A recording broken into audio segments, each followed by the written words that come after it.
Sa bawat hakbang ng kasaysayan, may liwanag na di naglalaho. Mensaheng nagbigay pag-asa at pagmamahal sa lahat. Ito ang kwento ni Propeta Muhammad, gabay at halimbawa ng tunay na pag-ibig.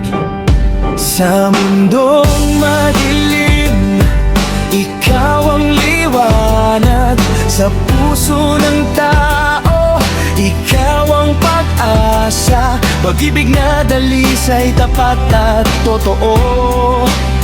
Ipinakita mo sa amin ng tunay na kahulugan nito. Hindi lamang tao, kundi gabay at ilaw. Sa tamang landas tayo ay tinuruan.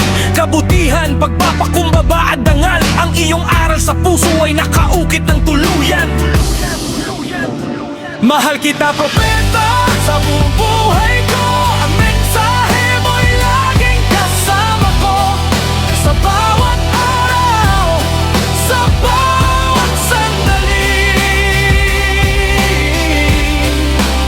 Pag-ibig ko sa'yo'y di magbabago kailan.